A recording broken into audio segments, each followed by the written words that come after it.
SEMUJJU NGANDA came out to reveal the tactics he used to employ on those in government so that he can get information. And for me, I found it enticing. I used to think that there are some people who get information and lay it on the table.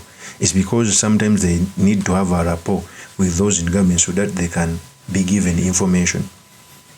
In fact, there are very many people in government who would want things to change. Those are the people who would pass out information to opposition leaders, either knowingly or unknowingly through conversation. Honorable SEMUJJU NGANDA said these statements. Listen very carefully because they're going from a base of our discussion. Here's the tape. But also you need to socialize with people who are doing work in the ministries, build trust and credibility. There are many people who are going to volunteer information about government, but they want to be sure that you will protect them. When you are a person, a journalist who has worked with the people before, you've not sold them, they will keep giving you the information because they know that you will never reveal them. So, first of all, I want to talk about this, that how people get information is how they can hold conversation with their counterparts. The reason as to why Honorable SEMUJJU NGANDA was one of the best members of parliament is because he had a history in the August House. Because he used to cover the parliament since, I think, CA, if I'm not mistaken. So even when he came in parliament, he knew the corridors, he knew the laws, he knew how the game is played. The reasons why he had rich history in parliament. When he comes out to speak about parliament in the early 2000s, you may think he was a member of parliament, yet he was the member of parliament for 15 years. So what he tells you that sometimes people in government volunteer information when you speak to them, either knowingly or unknowingly, depending on the rapport you have with them. And I also agree. Let's continue with Honorable SEMUJJU NGANDA. MPs, people give them information and they say it. One time, I'll tell you, I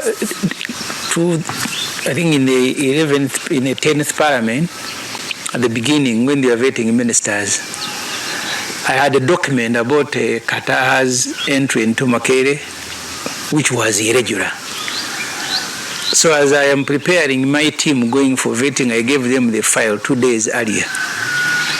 For one of them, I will not say the name, he carried the whole file and took it to the first lady. So this is what they are going to ask you tomorrow. So there's a lot of trading at Parliament. People trade information. So if you're not a person of some integrity, there are fewer people who give you information. They are fearing. So you really need to keep yourself in a position where people can trust you with information. So that is Honorable SEMUJJU NGANDA for me, and I also think it is right. Being a member of parliament also has some levels. There are those who have investigative techniques, like Honorable SEMUJJU NGANDA, having come from a background of being a news anchor and etc. and a reporter. So he knows how to access information. And vis-a-vis, sometimes even within transition of government, you need to have allies at both ends. Even Bobi Wine, after an election of the recently concluded election in 2026, used to come out that there are some people who volunteered information to him. It means that when you want to change government, you must hold your team solid, but also penetrate the other person's team. Because in transition, I remember I was watching some politics in Kenya. James Orengo is now a governor in Siaya. Under the Moise regime, there is a day they are going to attack him to be killed. The people who volunteered the information were those in the Kanu government of Moi. And based on that information is the reason why he ran away and escaped death. So Honorable SEMUJJU NGANDA was right about this. Secondly, he also talked about alliances and a transition and engaging so that we can have a proper transition. Because the problem of Uganda versus independence is transition. We have transited peacefully. Transition from one person to another, no succession. What the NRM government wants to engineer is succession. You want a transition. He came out to point out one problem that is failing transition is because of transactional politics. In fact, he said these statements. Here's the tape. One time I was journalists covering a committee of Parliament, Committee on Presidential Affairs, that time chaired by Margaret Zua. So they go to State House to interview the president. They are processing some motions of Parliament. And throughout the meeting, they were on personal issues. There is an MP to Wita from Nakasongola. Your Excellency, can you be a guest of honor at my wedding? Your Excellency, my father left the school. So that's what happens in the State House. That's how you need to recover the integrity, the image of public institutions, starting with the presidency. So, and I think he has some motor. There is a public image that was built that everyone who meets the president must have been bought and must have gotten money.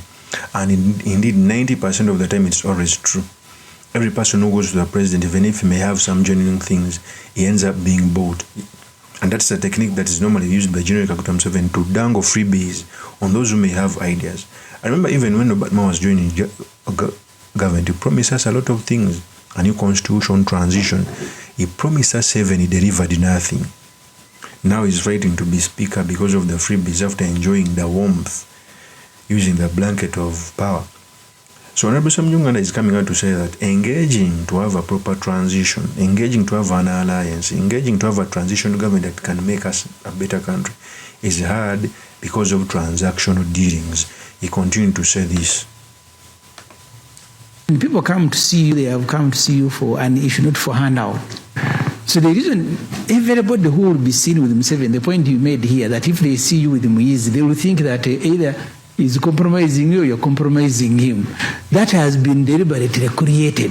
And that's, we need to deal with that for the dialogue to happen. But otherwise, if you start with a dialogue, whoever goes to the dialogue is going to be, you will have a problem either with his institution, if it's a political party, or with the society. Because that's what the president has built over a period of time, that when you go to him, you've gone to do a deal like Trump does. It's deal making. So, dialoguing, as the Honorable Jack Sabit said, it has been a demand of all the key actors. In the past, So, that is Honorable SEMUJJU NGANDA. First of all, for me, I have a different approach. One, before we dialogue, there must be a threat to power.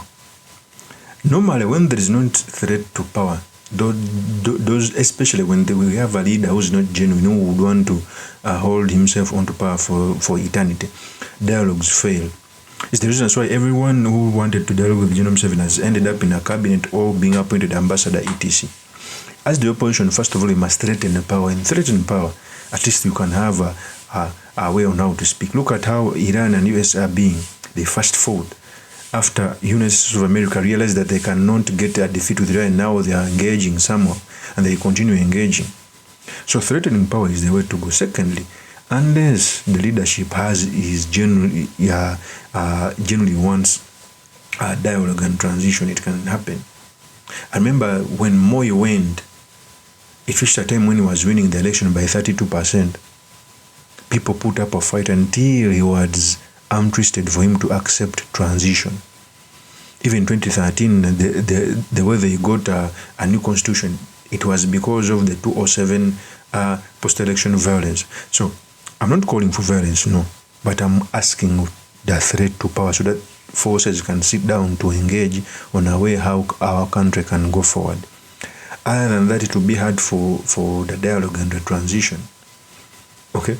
But also, having a general leader, even if you don't threaten power, you can realize if he has a vision for our country, he can realize that the country is not going in the right direction, that they can have some form of seating a new constitution, a coalition transitional government to happen, so that we can be where we're supposed to be.